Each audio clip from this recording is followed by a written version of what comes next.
Do this. Hey there, everybody. Welcome to the Android Central Podcast. It's episode number 115 for Thursday, November 8th, 2012.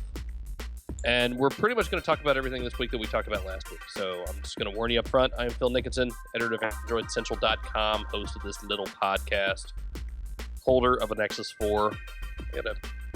No, Jerry's got the Nexus 10. I don't have the Nexus 4. No, I have the Nexus 4. I don't have the Nexus 10. I have a lot of Nexus lying around here. It's getting a little confusing. Welcome to the podcast. If it's your first time, we do this every week or so, and we do it with people from the site who you might know and love. Jerry Hildenbrand is one of them. Hi, I'm Nexus 10. You are the Nexus 10. You have it there? Yep, I got it here. Good. Oh, I can see myself in it. That's really kind of freakish. Bizarre. I can see the reflection of myself. Yeah, anyway, Alex Dobie from England. Hey everyone, I am Galaxy Nexus today, old school.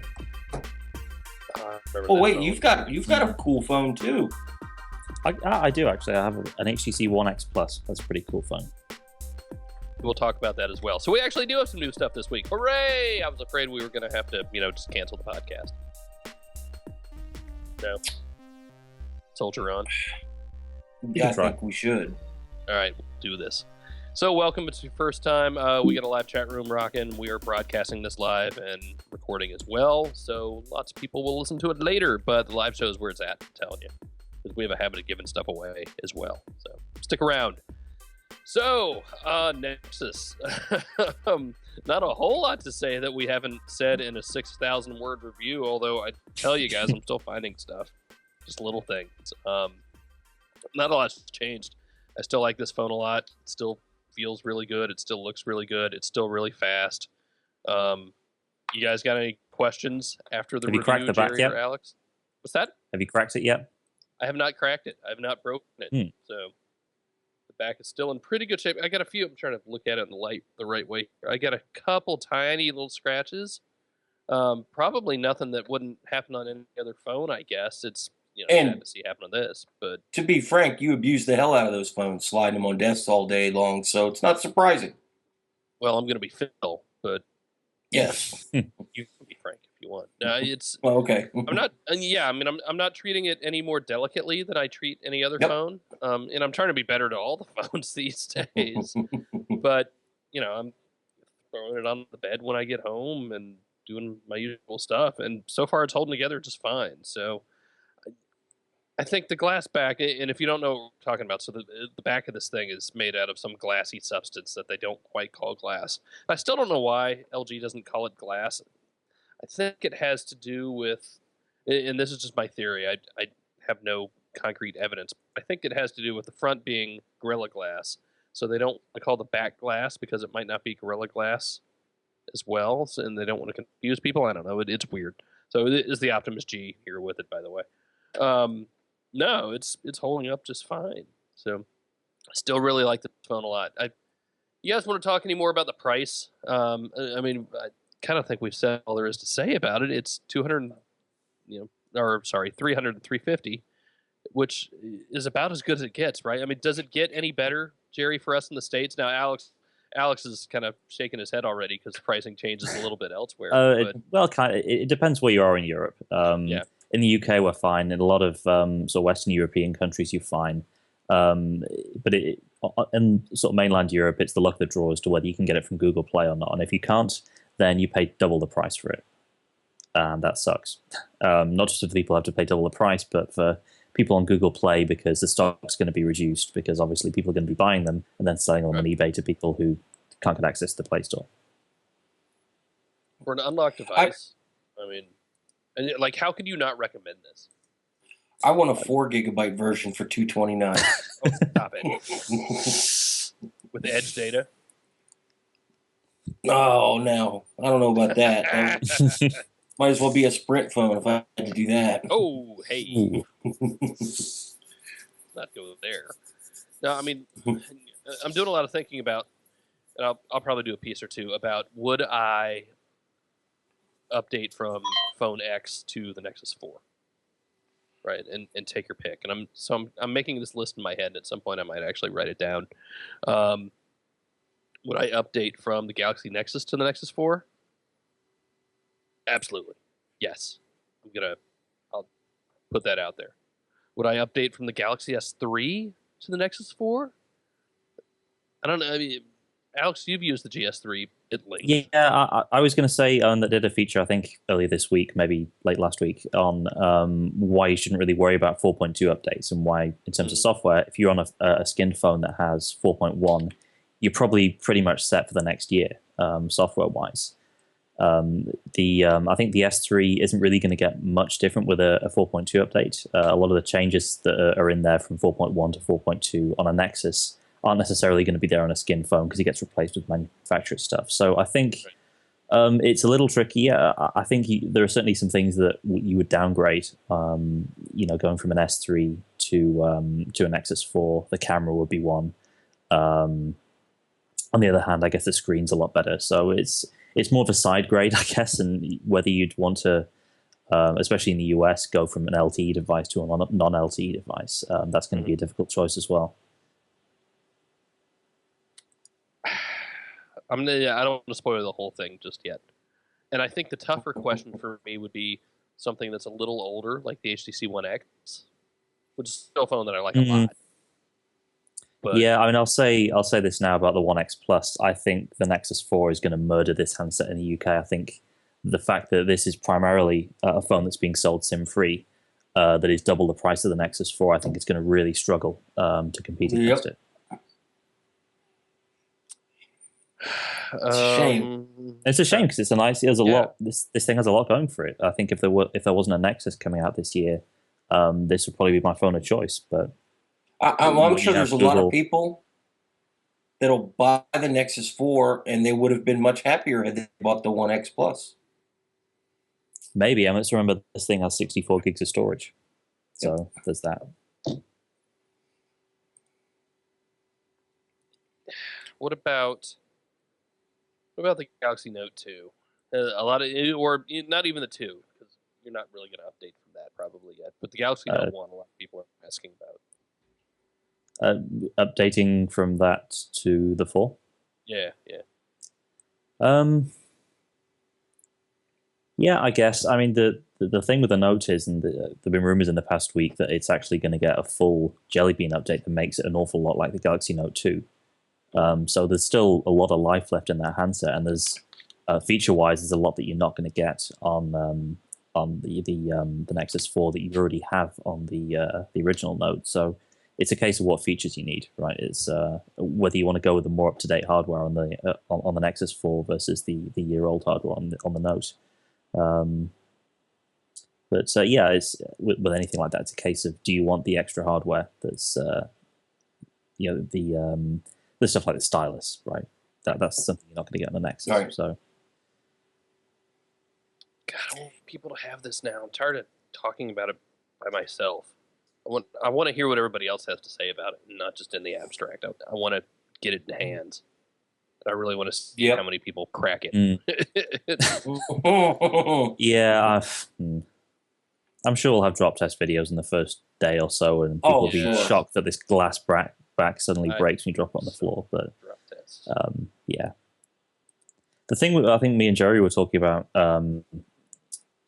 maybe yesterday was that I mean, the LTE situation again. We've been hearing sort of whispers about maybe there's a Sprint version in testing, maybe there's an AT&T version in testing, and sort of coming to the conclusion that it's probably quite likely that in the next 6 months there'll be an LTE version of this in some way, shape, or form. I was wondering what you think of that, Phil. All right, let's go around the table. I think it's going to happen. Maybe not immediately, and maybe not in the way that it happened last time. Certainly not with Verizon holding all the cards. But I'd like to think that Sprint is too good a partner for Google to kind of pass up again, because Sprint did really well with Galaxy Nexus. I know, and the Nexus S 4G, that was big for them. Yeah, the Nexus S. So I don't think they're going to let that slide and just not let it happen. I was saying as well, I think when that does happen, there will be an unlocked 800, 1800, 2600 European version. I think a lot of the sort of burgeoning European LTE networks are going to want to get their hands on this early next year when they start launching. would make a great launch partner. Our new LTE network, here's a phone for 399 euros that takes full advantage of it, and it's the best new thing from Google. Yeah, absolutely. Everyone keeps asking about data, for, LTE data versus HSPA plus data or whatever on this. I mean, the fact remains the Nexus 4 isn't going to be some magical, data speed boost one way or the other. Right. Right. I mean, that doesn't magically change. For it to be any significant difference over any other phone you have right now, would it take some serious radio work or just something odd, right? So, I mean, it's not going to be. I'm not quite sure what people are expecting with that. I'm trying to think of all the things that when people get it in their hands, they're going to be really disappointed about. The polarization of the screen is still a little weird. It takes a little getting used to. It's not nearly as jarring as say a pin dial display is, but it does take a little getting used to. So what's the effect that you see with the polarization? Because I'm not quite sure how to explain it. It's like the Optimus G is the same way though, isn't it? You've got them both in your hands. Yeah, it's. I don't have it turned on. It's not that like. It's not that you lose viewing angle, but it's Blackman X is calling it kind of a little shimmer, and maybe that's about right. I mean, it doesn't detract from the use, and it doesn't deter me from using it at all. But it's something you notice. If it's close to the Optimus G, I mean, to me, I have special sunglasses I use when I'm trout fishing, so you can see the trout in the water without the sun glaring off the top of the water. It's kind of the same effect. I put the sunglasses on and look at something bright. It's not quite as bright. The highlights aren't so overblown. Exactly. And, so that's what I saw from the Optimus G. So if it's the same way, I think that's a good thing. The Miracast is a little disappointing that I have, that I went out and bought something that says it's Miracast compliant, even if it's pre-compliance or whatever. So I worry a little bit about that, especially, we need to see how big a feature LG and Google push that as. And at least when I was in Korea, they were kind of pushing that fairly hard, but they were showing it to us on LG, displays that have it already built in. It's working, and I get that.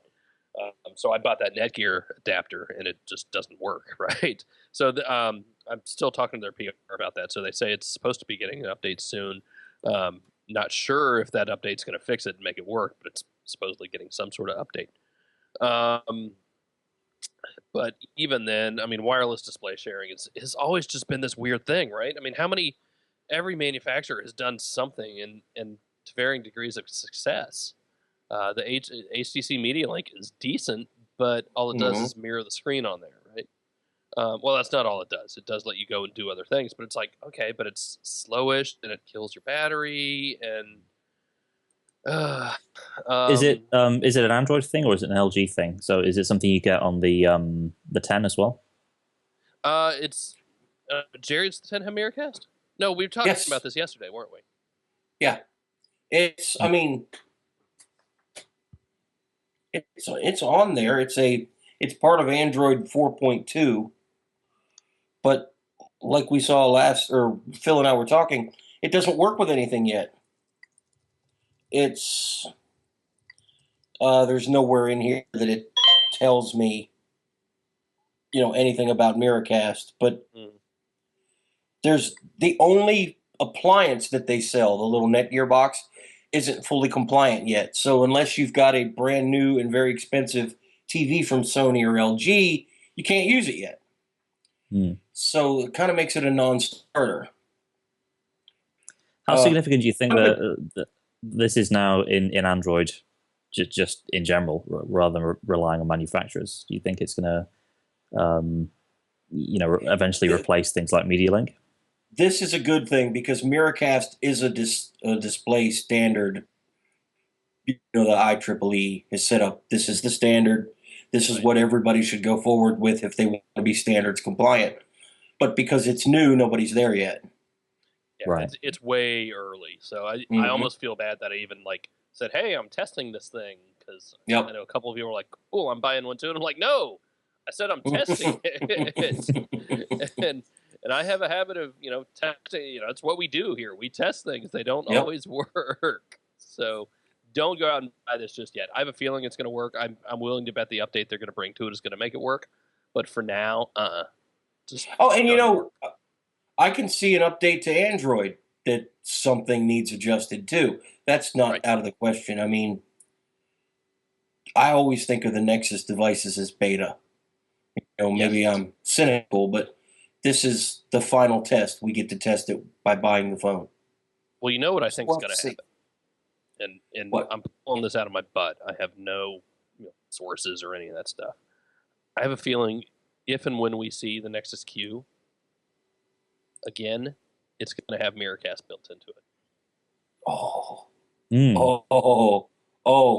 I'm going to need a moment. I'm hardly the person to say that, right? I mean, guys in the forums have been saying that for a week now. So I've been living in the forums, by the way. If you haven't been hanging out mainly in the Nexus 4 forums, but if you guys haven't been hanging out in there, there's so much good stuff going on. It's really, really good discussion. No, I mean, I can see that happening. I think. I hope. Maybe. It really has sort of disappeared down a rabbit hole, though, hasn't it? The Nexus Q, it's not even on the site anymore. So and I'm sure we'll have to see what happens with it. But, for what it's worth, Jerry, I was just looking at the Nexus 10 specs again, and like the official press site specs, which were a little more accurate than the consumer-facing ones. They don't have Miracast listed under wireless for the Nexus 10. Oh, really? I thought that was an Android 4.2 feature. I thought it was too. Maybe it's an LG thing instead, which would make sense. It's on the site. What's that? It's on the site, I think, as a 4.2 thing, not a Nexus 4 thing. Yeah, no, I'm looking at the tech specs, and they don't have it listed there. And that would almost make sense. I mean, but Jerry, I thought it was you and I who were talking about some of the content providers being a little iffy on streaming stuff still. Yeah, like the media link for HTC won't stream everything. What was it? Netflix wouldn't stream out through the HDMI cable at first. Right. Content providers are afraid that you're going to take your phone and hook it up to a big screen and charge people to watch their crummy movies. They need to get over that, but that certainly could affect how this gets rolled out. Yeah. If I'm going to pirate your films, I've got a computer. I'll steal your stuff day and night. I'm not going to do it from a smartphone or tablet. Right. I'll go to Redbox and rent it for $1 and have a Blu-ray copy. Exactly. It's ridiculous. I'm trying to think other things people were worried about. HSPA plus 42 megabits per second. Well, that's what's got me the most concerned is I'm lucky. I live in a place that has really good HSPA plus 42 from T-Mobile. But I'm going to, and I'm seeing across the internet this trend. Everybody's going to jump to T-Mobile because, oh my God, the speeds are better than LTE, and oh my God, it's great, and oh, it doesn't eat your battery. No. I have Some seen places better. Right. I've had HSPA plus service that's 40, 50K per second. Right. HSPA plus is a network, protocol. It does not mean fast.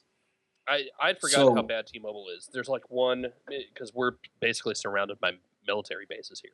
And there's like one or two 4G, HSPA plus towers for T-Mobile. So I had the T-Mo SIM in it, Straight Talk SIM, and I took it out to the beach last week and killed the battery in like 3 hours because it had such a crappy connection at the time. It was probably bouncing on and off. If you could have stuck it on edge, you'd have had faster, better, more consistent connection. But again, that's not something I want to mess with. I just want to, it needs to work.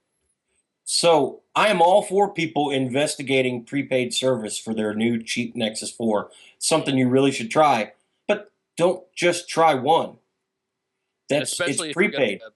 If you're looking at switching from Verizon or Sprint to get on GSM and to use this, try them.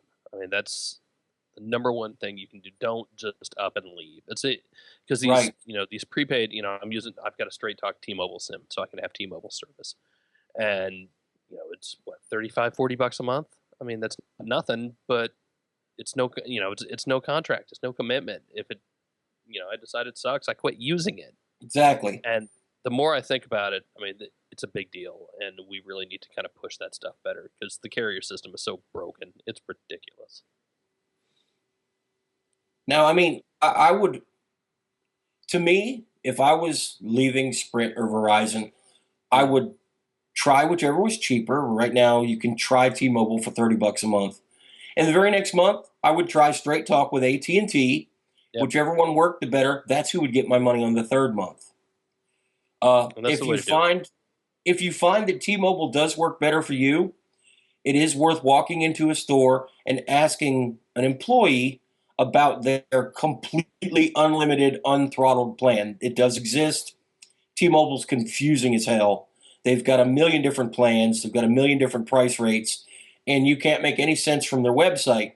But they do offer a really good plan at a really good price if you go in and ask about it. But make sure it works before you sign a contract.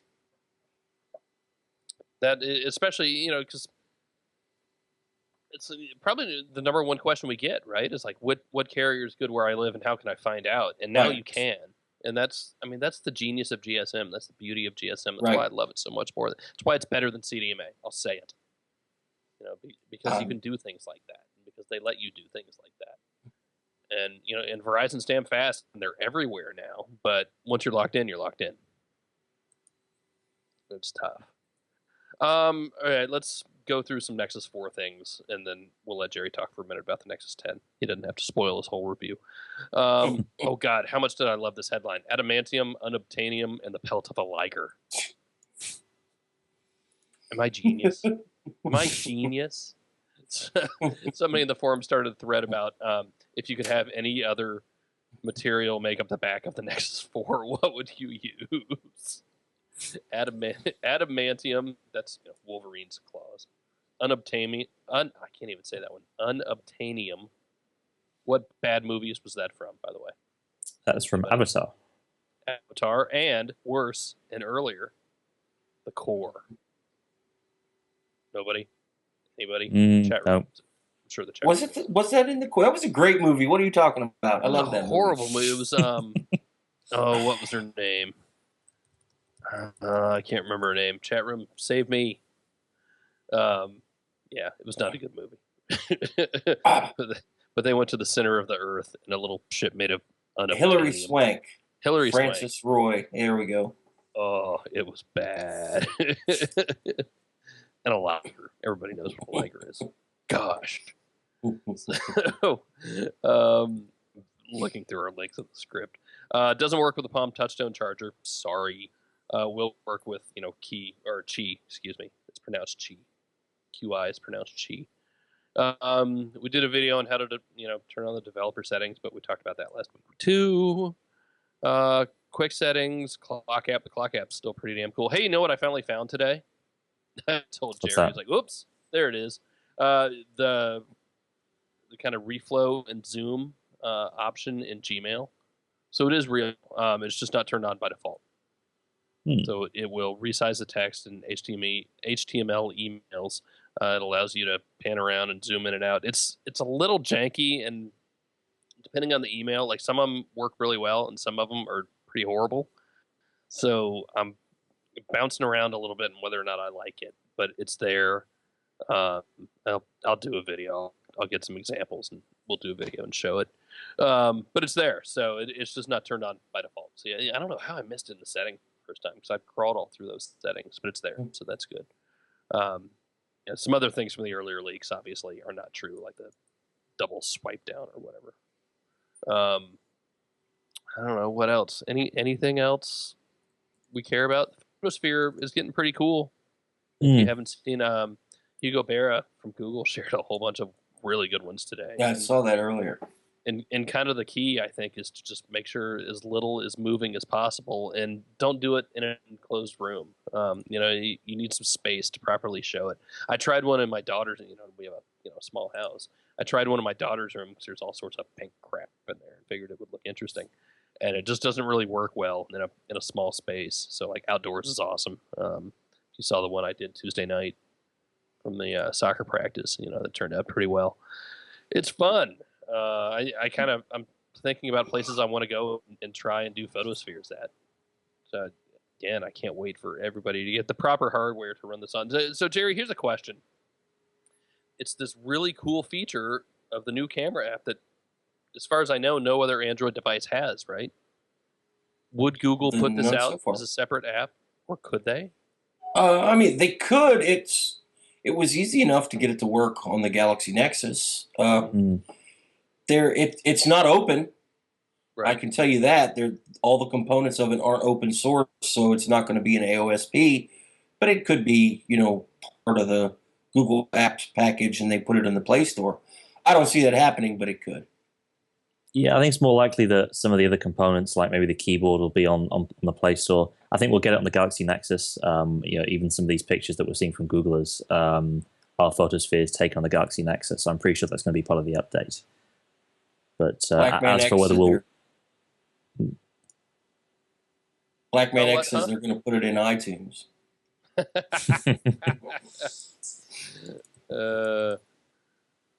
Yeah, I'm flipping through some of these pictures now. I mean, they really are kind of fun to do and pretty cool, and it works surprisingly well. It really does. And you know what? It's not going to get worse, so I think it'll get better. I hope they really push it out to as many as possible. And I think people are going to get better at taking them as it gets out into more hands. People get more used to it. You see some crappy ones out there from the past week, but it takes time to get good with this thing. I think Google will make it available for partners, if that's what the question really meant. When Samsung phones get 4.2, I don't see any reason why Google wouldn't allow them to use it. It'd be good on the S3. The S3 has the same sensor with better software, so the pictures can only be better. And I'm trying to think this through. It would make sense for Google to do that because ultimately this is pushing people to Google Plus so that you can share them and show them off and stuff. Yeah, that's part of the strategy.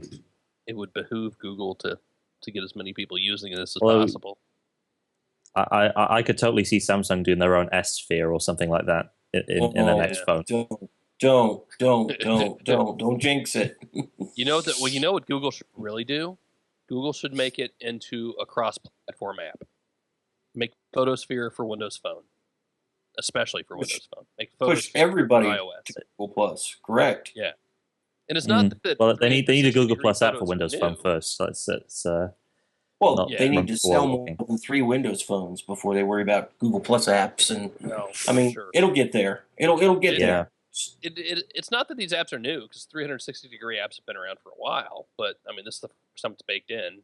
It's the first time Google's pushing it. It's the first time a platform is championing it. I would love to see this on the Nokia hardware, right? Yeah. Or on the 8X. And people are putting out pictures of Photospheres recorded on the S3, and they look better than most of the stuff that's been recorded on the Nexus 4. So you get better optics behind this thing, and it's gonna really shine. I'm gonna have to put it on my S3 now and try that. Actually, maybe I'll do that tonight instead of sleeping like I should. Because I like Photosphere a lot. It's a lot of fun. So, Jerry, you want to talk about the Nexus 10?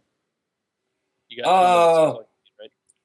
What about it? It's an Android tablet. It's a little bit bigger than the last one, and it's got a screen that'll just give you tech wood. That's the best way to describe it. The screen is better than you can imagine. It's everything they promised it was, and it's the killer feature. Other than that, I can't say anything bad about it, but I'm still looking to see why it's better. I'm sure there's someone's saying in the chat Super AMOLED, but it isn't Super AMOLED. It's not Super AMOLED. It's PLS is the name. Yes. Somebody else was bezels. Somebody else was asking about the multiple user count. Yeah, that's not turned on yet. It's not turned on yet. Bezels are wide. The bezels aren't wide enough. I've used it. Trust me. Of making a tablet with tiny little bezels is the stupidest thing any company could do. Give me room to put my big meaty thumbs. I wish they were a little bit wider. Renee and I have been talking about that, and I've been trying to use the iPad Mini a little more to get used to that. I mean, I think we'll get used to it one way or the other, but I agree. I have no problem with the thicker bezels. I think that's just kind of a made-up differentiator. I mean, it's not a made-up differentiator. Right. It's a design differentiator, and it's fine, right? I have no problem if you want to make a tablet with smaller bezels, but don't tell me that, like, one is only the way to do it. It's ridiculous. So. Correct. I mean, this works just fine. Like I said, actually, I would be okay with it a few millimeters thicker because I do find myself bumping the screen every once in a while, especially if I'm holding it from the bottom. We talked yesterday, Jerry, and I used the Nexus 10 a little bit before I shipped it up to you. For some reason, I'm just kind of nonplussed about it. It's like, all right, here's another 10-inch tablet. And that's it. And even though, I mean, it's got Android 4.2, and that's important. That's good. Mm-hmm. So why am I just not enthused about it? Because the Nexus 7 changed things, brought something new, and this one doesn't. This is a much better, much lighter, better constructed, a whole lot better screen Galaxy Tab 10.1 with the new version of Android on it. Or Zoom with the new version of it. It's a 10-inch tablet, and we're used to them. I guess. I think that the big thing that most people aren't really giving enough credit towards in the 10 is the CPU and how much that's going to influence gaming on the Nexus 10 once things start to take off. Jerry, if you haven't already, get Need for Speed Most Wanted on there, because that should absolutely fly and look really, really awesome on that tablet.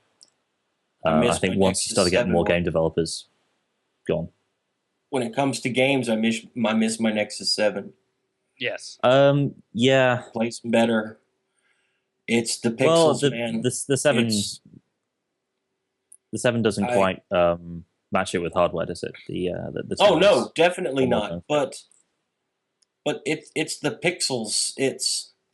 I can open twice as many tabs in Chrome on the 7 as I can in the 10. It's the pixels. You're just pushing so much. And I don't want to try to steer anybody away from the 10. It's an amazing device. It's like Alex was saying, the hardware inside it is nothing we've ever seen before. It's a completely different and much more improved platform all the way. It's going to need tweaked or something. I ripped a Blu-ray of Prometheus. That's how I'm going to judge the screen. 1080p looks freaking gorgeous. Unless I have something going in the background, then it stutters while I'm playing it. If I'm not doing anything in the background, sound and video are perfectly in tune. It looks like something that you can't imagine. It is that good. But if I'm downloading something or automatically updating stuff from the market in the background, the playback stutters. That's all right, so there's a question. There's no reason. Do they need to rework how Android works on a screen of that resolution? Do they need to limit multitasking? Yes, I'm going there.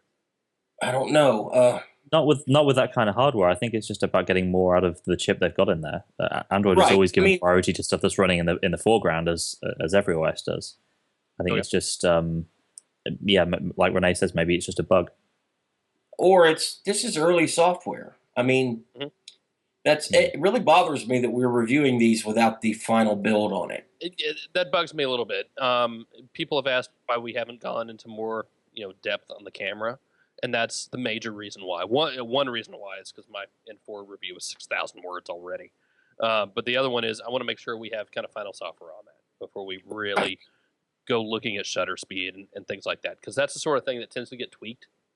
And it's a very important one. So I want to make sure, and I think Jerry and I will probably, kind of tag team that. And Alex too. Alex is a good photog. So I wanted to, wait. I have no problem in waiting on that. Man, you guys don't know how relaxing it was to just sit back and write a little bit every day and not cram this thing out in 40. Oh, so nice.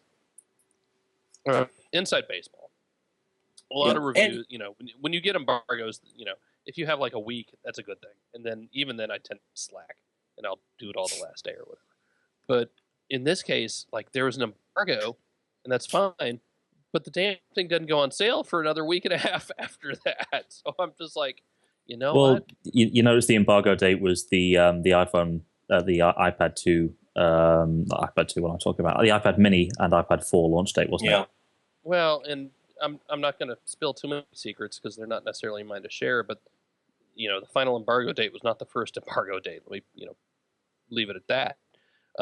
So without getting into what that might have been, it's just like, yeah, I mean, in either way, it was still like, you know what, we have time. Nobody is waiting to read our review to decide whether to buy it that day, and that's my point. So I mean, if anybody's listening, like, that's the way to do it. It was so nice, and I think it gives everybody so much more time to work. And for me, it's nice that I'm finally done. I can go read all these other reviews now and see what my friends saw that I didn't. And I was talking to some of the guys about it. As we're all writing, we're comparing notes a little bit and seeing different things. And I mean, you should have seen us all banging our heads together, like, where the hell are the developers setting? And Tuesday or Monday morning, when you all get up, you will see my Nexus 10 review. I'm not reading anybody else's. I'm going to tell you how it worked for me. I've had it since Tuesday. You don't want me to write it now. Because if I write it now, all I have to say is that it's a really good screen. Man, I love my Tegra games on the 7-inch instead. I wish I could put this thing back on the shelf and be done with it. Yeah. That's not a review. Right. So you all are going to get everything that I can get out of it for about a week. The other awesome thing is having time to sit around it. Like, I've been living in the forums for the past week as I'm writing this, just seeing what people are asking. What do you want to know? Stuff like the speaker. That we normally don't pay that much attention to, but that's a big question for people. So. Right. The speaker on this thing, I'll put that up with the screen. Really? Good job, Google and Samsung. Yes, it's cool. Stereo on a tablet for real. Jerry likes to make fun of me, and he says, Phil, it's obvious when you're enjoying a phone because you get excited and you write more. And he's right, but it's so much more fun to do. And so when I say I want people to get this phone and use it, I really do mean it, because I really do think it's that good. And it's exciting to see LG do something good and for it to come here, because we've been saying that for a long time. So, all right, I think that's enough gushing over Nexus for one night. Jerry, I don't know if you ever saw it. I did my kind of. We're trying to do more of these Ask AC video posts, right? And Jerry and Alex need to do some, by the way. Hey, I had a little visitor called Sandy for a week now. Yes, you did. So the first one I did was like, hey, when's 4.2 coming to my Galaxy Nexus or whatever? I mean, Jerry, did I call that right? Probably. We'll see it sometime next week, maybe starting next week, maybe the week after. Yeah. I mean, we don't know for sure, but I don't see any reason why we should have it until. I don't want them to rush it, I guess is what I'm saying. Take your time, sure. JBQ and team. But it's not going to be out like tomorrow when we still have 5 days to go for that's what I'm getting. So. Right. Alex, you want to talk a little bit about the One X Plus, because you've got one. I've played with it briefly, and it's essentially a One X, right? It is essentially a One X, all about a lot of small changes in the hardware and the software. The biggest one for me, I think, is this new finish that we've got on here. And if you've ever used or seen any of HTC's new Windows Phone stuff, it's essentially the same finish. They've got this polycarbonate block and they've dunked it in soft touch plastic, so it's got this really nice finish back to it. It is so nice, you guys. You have no idea. I just kind of want to hold it and stroke it. It's so soft. It is, and one of the things I noticed is I was using the older One X for a couple of weeks, I think, and the polycarbonate, I think if you're resting it on a table for any length of time and you're picking it up and putting it back down, it does wear away at it a little bit. And I think the soft touch on this is a little bit more durable, a little bit less slippery, feels much nicer in the hand. I think it's just a better finish all round. The other side of it is the software, the software and what you've got inside it, and the hardware and the faster Tegra 3 chip and the bigger battery. I think the faster chip makes a kind of a big difference in games, but you're not going to notice much of a difference just in day-to-day usage. The big performance increase in here, I think, comes from Jelly Bean, not from any kind of new hardware. So you've used this and you've used the 8X on a Windows Phone, and they're both soft touch and feel awesome. But the difference in design, do you prefer one over the other? The 8X looks nicer. I think the 8X has a much more striking design. It's got this really unusual tapered edge where it gets really, really thin towards the edge. In the middle, it's a bit thicker. This is more of a sort of traditional smartphone design. It's a curved slab of plastic. Both look very nice. I think My personal preference, probably the 8X looks a lot better. But again, they're both very nice. It's difficult to choose. We've talked about it before briefly, and in some of the meetings I had with HTC is when they first told us about this different design and how they have the battery between the display and the PCB and the circuit board, right? So that allowed them to get things thinner and interesting. Yeah, I think that's not in here though. I think that's pretty much the same internal. Well, I don't know for a fact. Not in the One X, but yeah. in the 8X. But what I'm getting to is on Tuesday I'm going to be in New York City for an HTC Verizon event, and we're all expecting the Droid DNA. So I mean, we had the first leak pictures, and we've seen a whole bunch of really good renders come out from AV Leaks. Do you think that? I mean, do you think we're going to start getting that design in the Android side of things now? Hope so. Maybe. I think the design we're getting now is a standalone design, kind of in the same way that they have their own design set for Windows phones. They're going to have their own designs for Verizon. You look at the what was it called last year? The one they had, the 720p one. The Resound. 5 inches, 5-inch. Oh, this is going to be interesting, guys. Man, because it's not oversized like the Galaxy Note. You kind of know it's oversized and you're expecting it, right? It's just going to be some weird in between.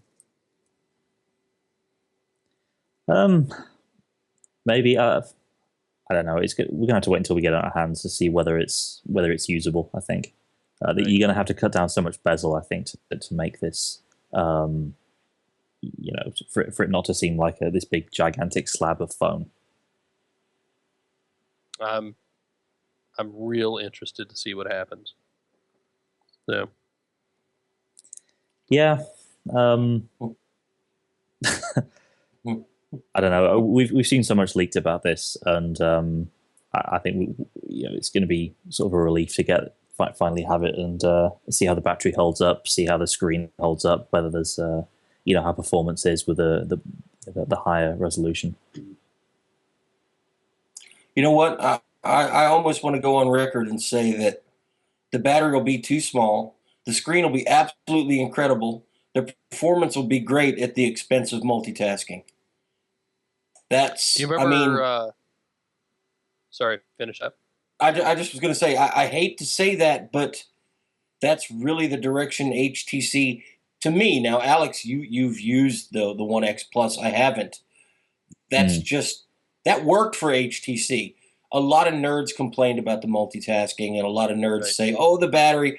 But people bought the One X, and, I'll just charge it in the afternoon. I don't care. And I don't care if the browser closes when I go back, because this phone is so nice, it looks so good, and it runs so fast. So I think HTC is going to stick with that and just go.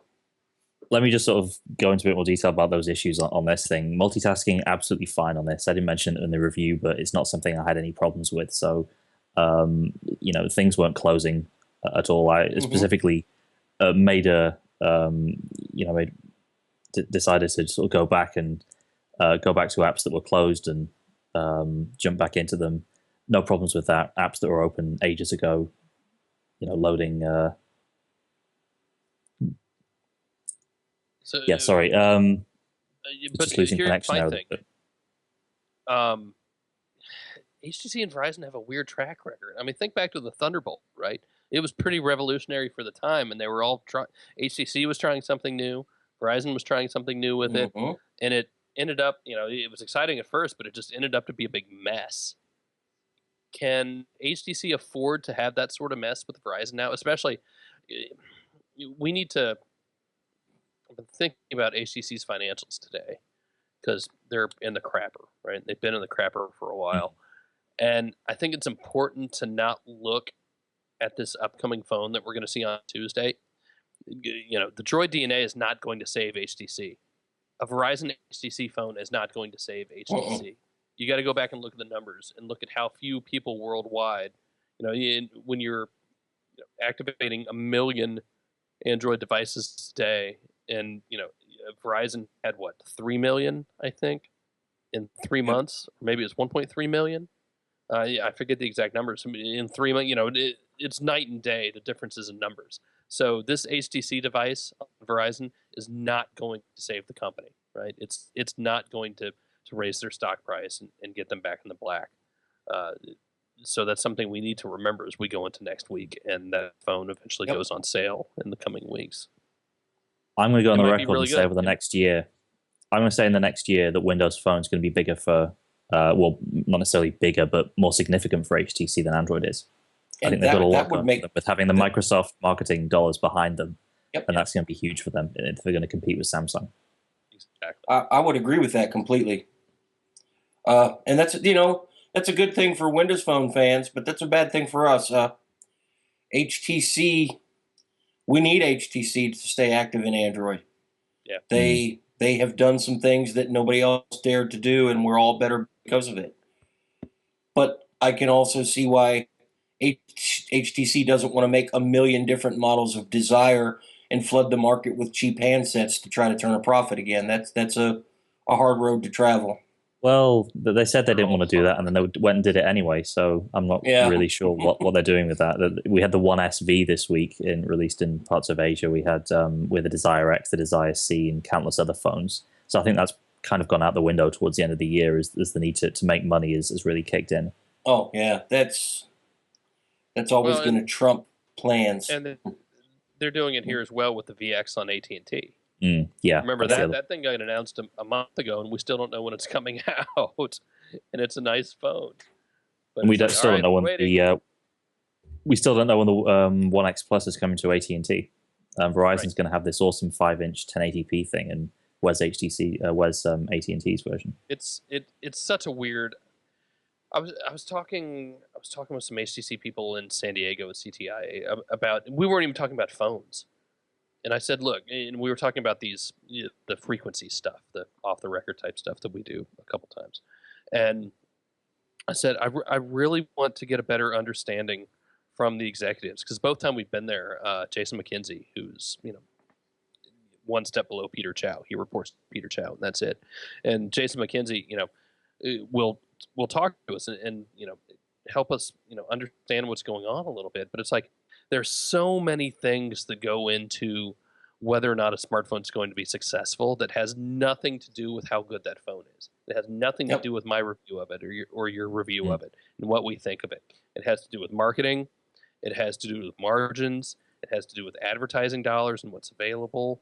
It has to do with carrier relationships, partner relationships, and just so much stuff. And it's like, how the hell does it come together? How does Samsung get it done where HTC hasn't? And HTC has products that I think you can make the argument are as good, or at least are really, really close. Well, I said it in my review. This thing in every way is better than the Galaxy S3, but there's no way they're shifting 30 million of them. It's just not happening. Right. And like Blackman X says in the chat room, HTC can't spend the Samsung money. Of course not. And HTC has said that to me. But HTC isn't funding that with sales of fridges and washing machines, is it? Right. Exactly. But LG doesn't have that money either. But LG has all these other, of business as well. It's really intriguing that there's so much stuff going on that has to do with whether or not any smartphone makes it. And there have been a lot of good phones out there that haven't made it. Hell, I hate bringing up the HTC Merge, but that was actually a really good phone that never got sold on Verizon, right? It's really incredible the stuff that goes on. So when I hear people complaining about multitasking, it's like, that's a small thing, man. That's a really tiny thing. Yes, LG makes laundry machines, they say in the chat room. Well, so does Samsung. They both make tons of stuff. That's what makes this business fun. At one point, somewhere down, in the history of things, the appliance and, other electronic divisions of Samsung helped prop their mobile division up and get them where they are today, where their mobile division is making a killing. LG is in the shape they can do that. HTC can't. Right. Yeah, that's the fundamental problem with HTC is that they've even pulled out tablets this year, haven't they? I mean, there was that big story, big news that a company not making tablets. We've quit making products we've already quit making. Yes. Yes, but the fact is, HTC is so focused now on just phones that they don't have all this other revenue to prop it up when they have a bad year. And I'm not sure that some of their, I'm not going to second guess anybody's business decisions, but I would have bought a company that makes air conditioners instead of Beats. If you want to diversify, they didn't really go the right way with that. Yeah. So they're kind of stuck. Yeah, and they have it in their phones now, and it's all well and good, but they've just backpedaled so much on that over the past year. Yep. To the point where the headphones aren't even in there, and they made such a big deal out of that, and so much noise was made, and they had all these Beats events towards the end of last year, and it's just vanished into thin air. And it did more harm than good.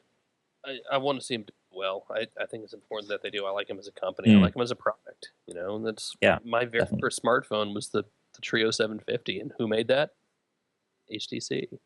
I mean, until a Nexus 4 gets in my hands, I will use the One X. It's one of the favorite phones I have. I'm pulling for them. I hope they can do it. Oh, man. All right, well, let's start winding down maybe. We got a bunch of really good voicemails, and I want to do them all tonight because we didn't do any last week. So let me find my list and see who we want to start with. Where's my list?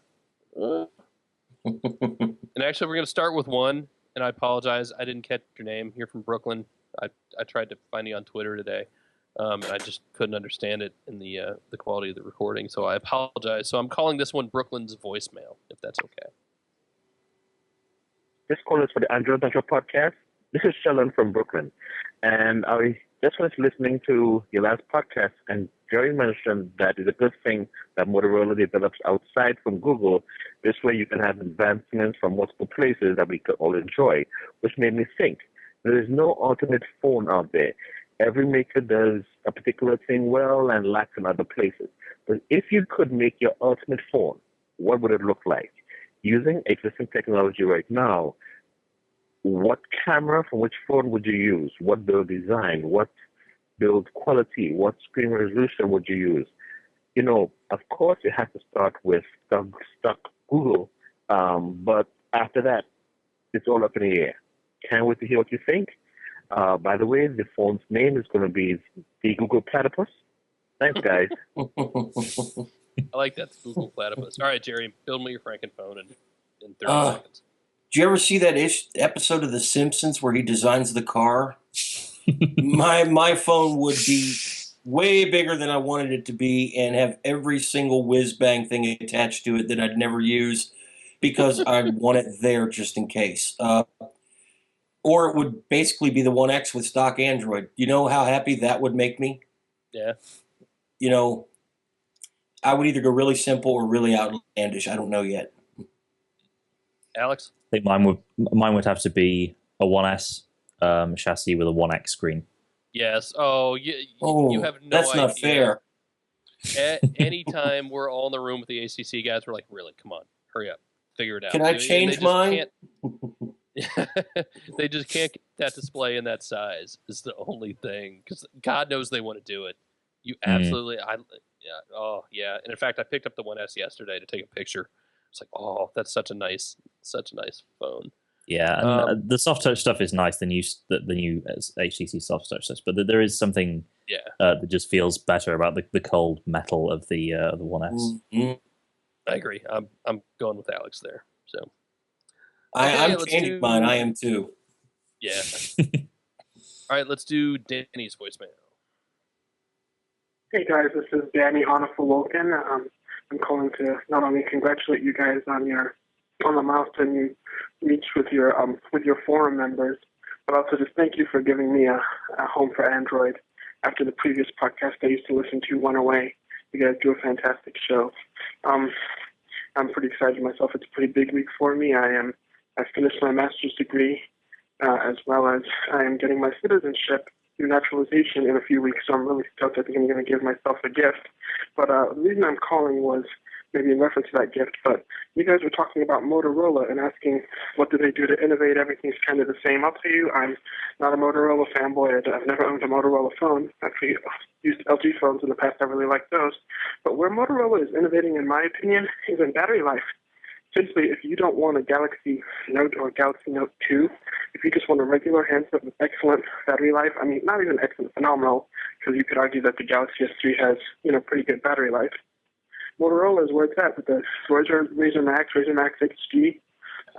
The regular, comparatively sized handset that gives you all day and then some battery life.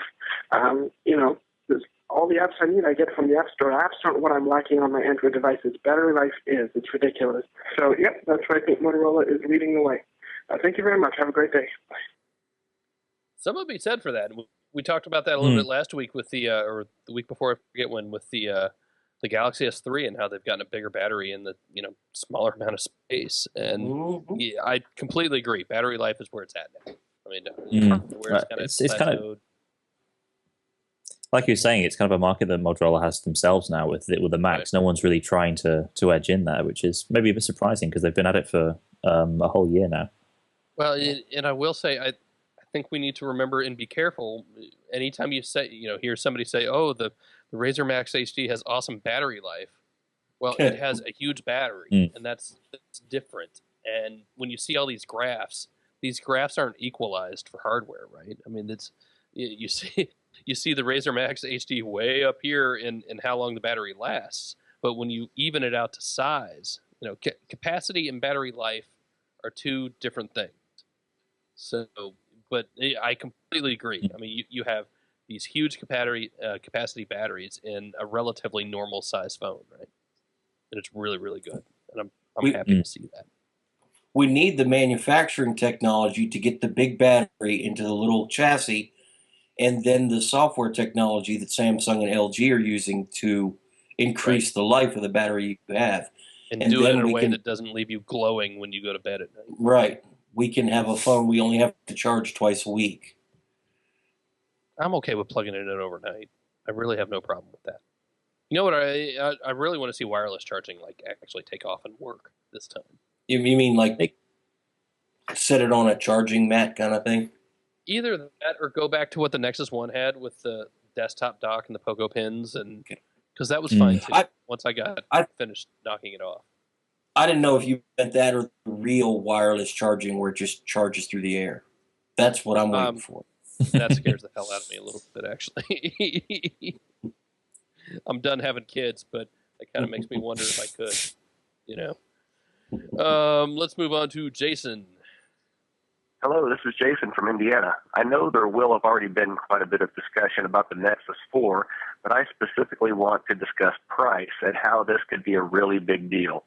We can now go to the Play Store and for $299 or $349 buy an unlocked high-end smartphone with no contract, while carriers continue to charge $200 or more for a smartphone that locks you in for a full 2 years, and the unsubsidized ones sell at outrageous prices in the $700 range. Is there a chance this will affect carrier pricing, particularly the U.S. GSM carriers? Thanks a lot for all that you guys do with the podcast, website, and forums. Goodbye. Man, I want you to be right. I want you to be so right. Yep. That depends on us.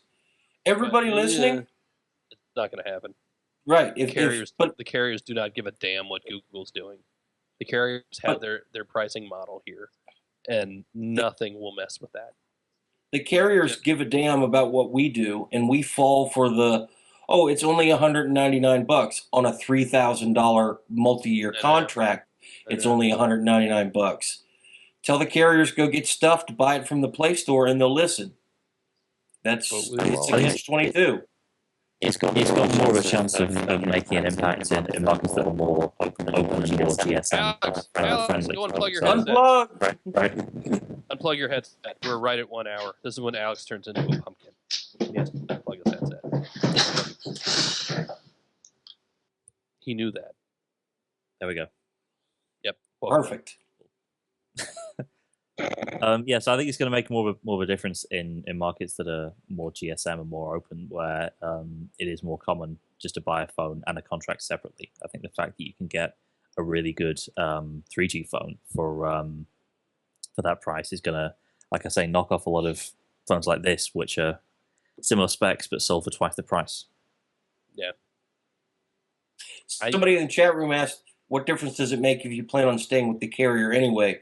$20 a month difference. Yep. They charge you extra to subsidize a phone, and if you're not going to subsidize it, they're just taking $20 extra a month from you. And the only carrier in the U.S. that does that different is one of those off-the-wall T-Mobile plans. And Andrew did an interesting post on that this week about maybe that'll save you a little money, or there's a good reason to do it. But I mean, God, for $300 to $350 unlocked, this is the way to buy a phone. This is the way you should buy. I'm telling you, I put this in the review. I do not care in the slightest if Google's taking a bath on this thing. I don't care how much Google's subsidizing it through the service. They have plenty of money. Yeah, I could not care less. This is the price I think a phone should be to get me into the ecosystem and to spend more money elsewhere. Unlocked, it's the way to buy it. You know, you order it, it's there the next day. None of this direct fulfillment crap that you have to do for an iPhone, you know, and waiting 2 and 3 weeks to get an iPhone. I mean, that's ridiculous. This is order your phone, get it the next day.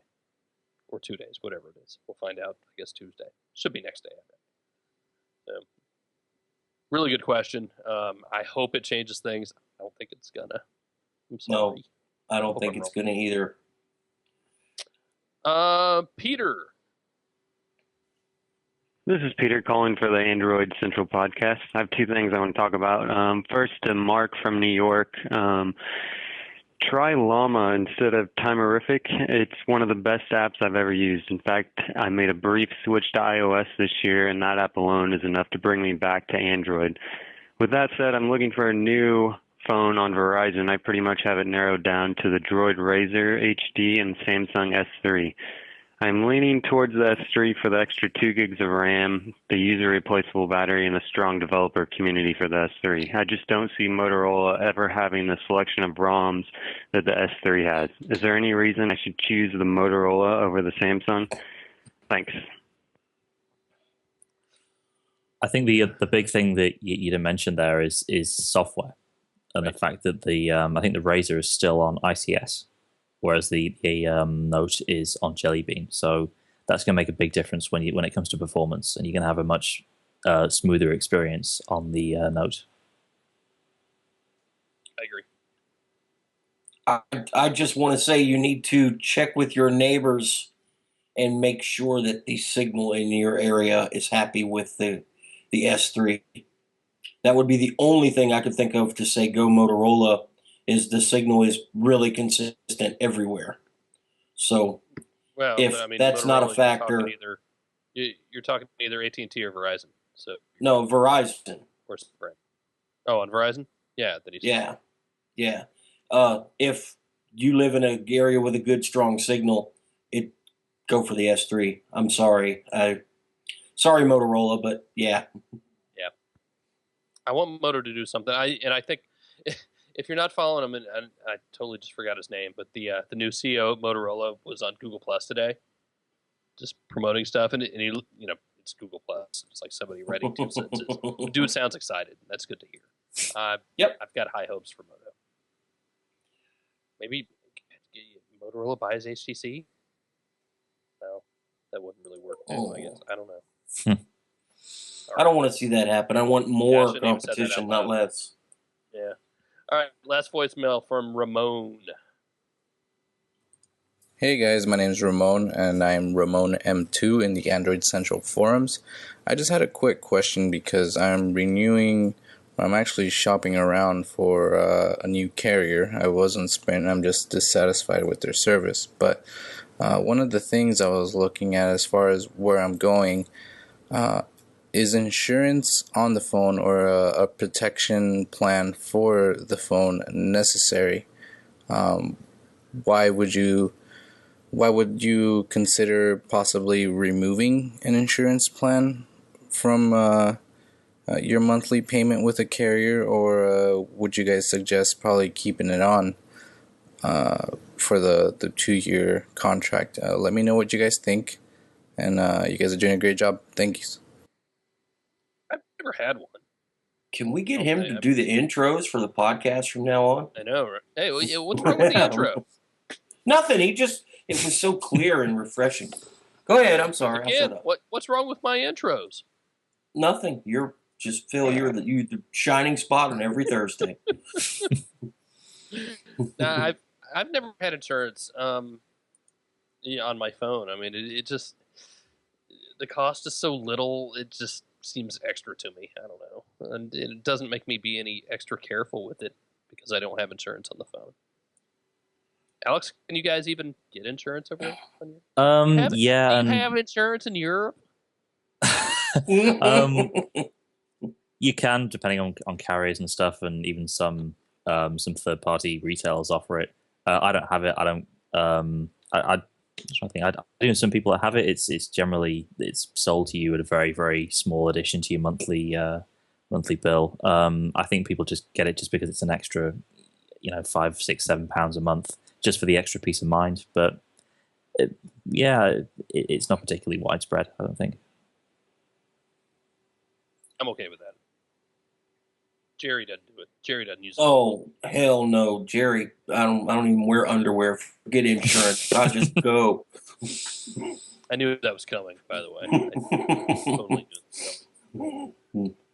That was excellent voicemails, guys. Thank you very much.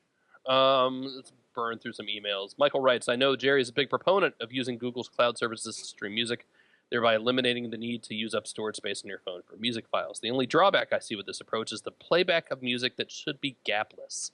Live concert albums or many Pink Floyd albums go back to track continuously, or go back track to track continuously, and are meant to be listened to without the annoying pause from one track to another. The music Play Music app on my Nexus 7 doesn't stream songs gaplessly. Is there any alternative that will do this? I'm in the same boat because I listen to a lot of live music. I just kind of learned to accept it. It sucks, but Jerry, you know anything? It's going to depend on how the files were converted. If you want it to play as one big solid stream, you need to make the entire album on MP3, and then it'll play with no gaps. But if you break it into more than one file, there's going to be a gap between. I know on the computer they have software that you can play it gapless, but we're not a computer yet. I think what he might be talking about is having a buffering gap between tracks, and if you've got it set to automatically cache music, you shouldn't get that. I know sometimes it doesn't always work like that, but I think a combination of both. Yeah, and the only way around that, the only way to completely, the only way to completely avoid that is just to pin it in the app so it's on the phone all the time. But what I do, I listen to a lot of Grateful Dead bootlegs. Imagine that. I'll rip them into one giant MP3. It's 450 megabytes, but it uploads to Google Play or Google Play Music just fine. And I just stream it, and it sounds like I expect it to sound from the old recordings.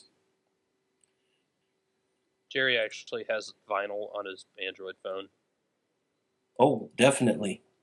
I've got piles of it. Ryan writes, my girlfriend is looking for a new phone with a keyboard. She has the Droid X, but she misses physical keys. We are on Verizon, and she can finally get an upgrade, but there isn't much of a selection. Do you know of any phones that are coming out soon with a keyboard?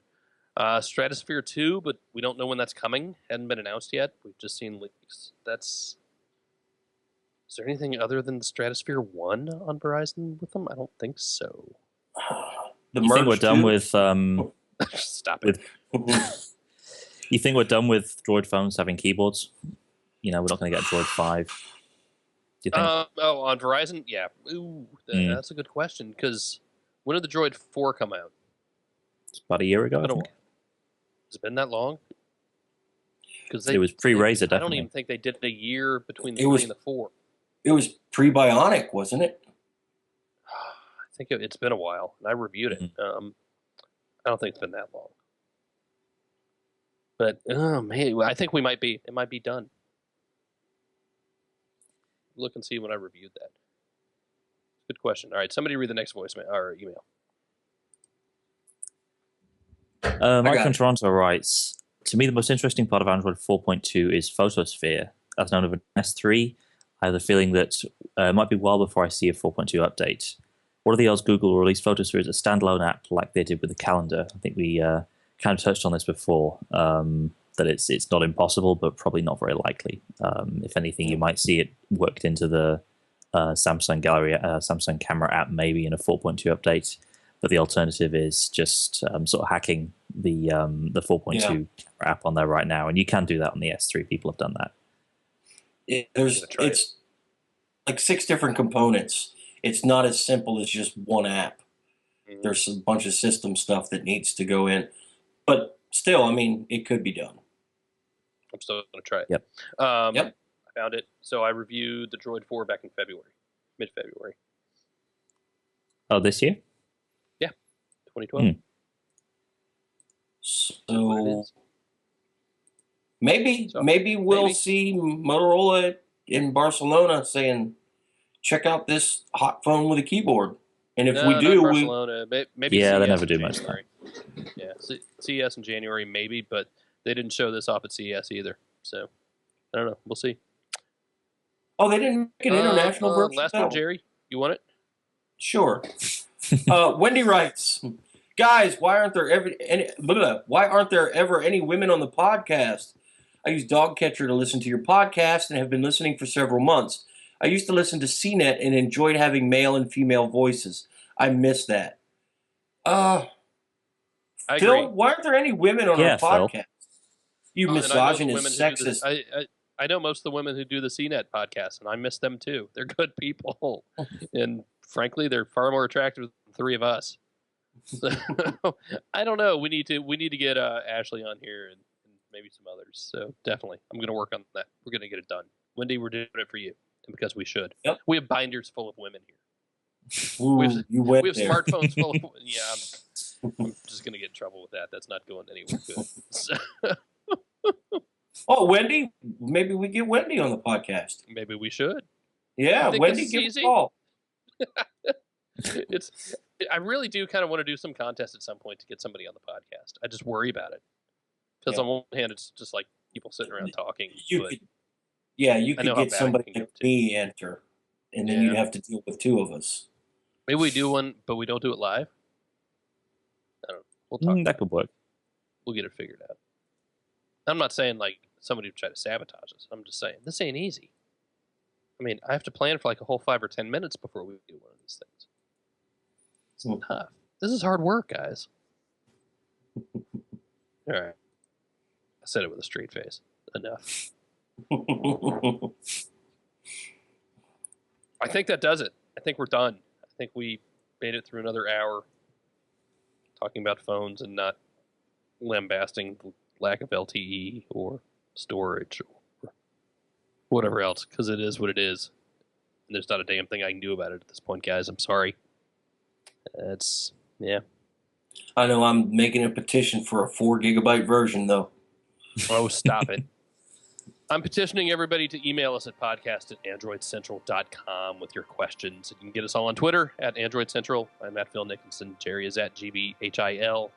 Alex is at Alex Doby. You can search for all our names on Google Plus too, because it's actually, I think it's easy to say we all enjoy Google Plus better, but the interaction is so much better.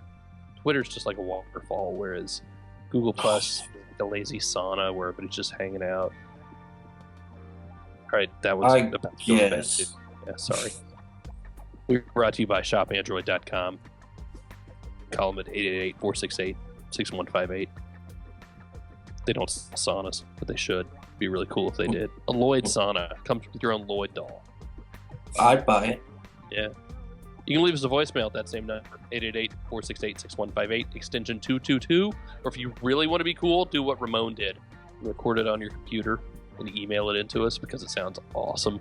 Sounds really good, so that's the way to do it. Or you can call 888-468-6158, extension 222. Jerry, Alex, thank you. Chat, thank you guys. Thank you. We'll be back. Well, we'll Thank be you. Live from New York on Tuesday morning. And I'm right back on a plane coming home for my kid's soccer game. I guess we'll do a podcast next Thursday, huh? Don't bug me Tuesday. I'm going to be at the Play Store with my finger on the button. Okay, me too. I'll do it from the plane. And I might have a Galaxy Cam. We'll have to wait and see. Yeah, I know. Ooh. We got to figure out. That's what we got to do later this week is figure out how many of these things we're buying. Oh, by the way, tomorrow, be around the website on Friday, boys and girls, because I think we're going to announce something that has to do with Nexuses. Multiple Nexuses. I'm just saying. So, stay tuned. And with that, we're out of here. Jerry, Alex, thank you. Chat room, thank you guys. Everybody listening at home, you're awesome. While we do this, and we'll see you next week. Later on, everybody. See ya.